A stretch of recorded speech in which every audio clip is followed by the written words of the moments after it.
This video sponsored by BuyMode. இந்த ஆப்பில் நீங்கள் பர்ச்சேஸ் பண்ணக்கூடிய எல்லா ப்ராடக்ட்ஸும் ரொம்ப மலிவான விலையிலேயே உங்களுக்கு கொடுக்குறாங்க. இதில் நிறைய ஆஃபர்ஸ் அண்ட் கூப்பன்ஸ் ப்ரொவைட் பண்ணுறாங்க. ஸோ இதோட லிங்க் உங்களுக்கு டிஸ்கிரிப்ஷனில் கொடுக்குறேன். இது ரொம்பவே யூஸ்ஃபுல்லாக இருக்கும். ட்ரை பண்ணி பாருங்கள். வீட்டுக்கடன் வாகன கடனுக்கான இஎம்ஐ குறைய போகுது. பட்ஜெட்டுக்கு பின் குட் நியூஸ். இந்திய தொழில்துறை கூட்டமைப்பு தலைவராகவும் ஐடிசி தலைவர் மற்றும் நிர்வாக இயக்குநராகவும் இருக்கும் சஞ்சீவ் புரி நாட்டில் நிலவும் பணவீக்கத்தை கட்டுப்படுத்த நடவடிக்கை எடுக்க இந்திய ரிசர்வ் வங்கியை வலியுறுத்தியுள்ளது. நாட்டின் பொருளாதாரம் மந்தமான நிலையில் இருக்கும் வேளையில் மீட்டு எடுக்க நாணய கொள்கையில் கட்டாயம் தளர்வு அவசியம் என்பதை சிஐஐ அமைப்பையும் சஞ்சீவ் புரியையும் தெரிவித்துள்ளார்.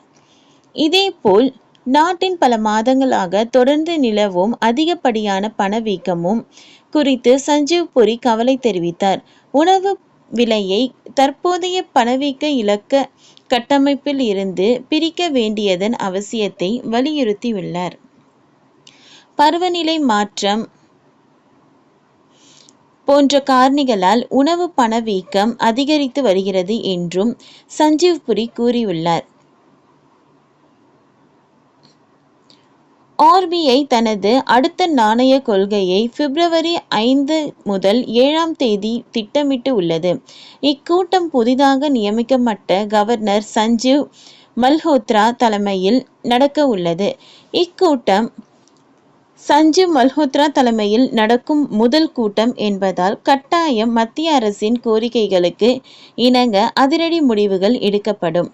பிப்ரவரி 1 மத்திய நிதியமைச்சர் நிர்மலா சீதாராம் மத்திய பட்ஜெட் அறிக்கையை தாக்கல் செய்ய உள்ள நிலையில் சிஎல்எல் பல்வேறு முக்கிய பரிந்துரைகளை முன்வைத்துள்ளது. குறிப்பாக குறைந்த வருமானம் உள்ள குடும்பங்களுக்கு பணவீக்க பாதிப்புகளை தணிக்க எரிபொருள் மீதான கலால் வரியை குறைப்பது முக்கிய பரிந்துரையாக வைக்கப்பட்டு உள்ளது. மேலும் வருடத்திற்கு ரூபாய் 20 லட்சம் வரை வருமானம் ஈட்டும் நபர்களுக்கு விதிக்கப்படும் வருமான வரி விகிதத்தை குறைக்க வலியுறுத்தியுள்ளது. இவ்வாறு நடவடிக்கைகள் செயல்படுத்தினால் பொருட்களின் விலை குறைந்து நுகர்வோர் செலவினங்கள் அதிகரித்து பொருளாதார வளர்ச்சிக்கு வழிவகுக்கும். இதேவேளையில் அரசின் வரி வருவாயும் அதிகரிக்கும். மறுமுனையில் எந்த மத்திய பட்ஜெட் வேலைவாய்ப்பு உருவாக்கத்தை முன்னுரிமைப்படுத்தும் என்றும் சஞ்சீவ் புரி நம்பிக்கை தெரிவித்தார். குறிப்பாக உழைப்பு திறன் அதிகம் தேவைப்படும் துறைகளில் குறிப்பிட்ட விதிமுறை மாற்றம் செய்வது மூலம் வேலைவாய்ப்பை அதிகரிக்க நடவடிக்கை எடுக்கப்படும் என்றும் அவர் கூறியுள்ளார். ஓகே ஃப்ரெண்ட்ஸ், இந்த வீடியோ உங்களுக்கு யூஸ்ஃபுல்லாக இருந்ததுன்னா லைக் பண்ணுங்கள், ஷேர் பண்ணுங்கள், சப்ஸ்கிரைப் பண்ணுங்கள். தேங்க்யூ.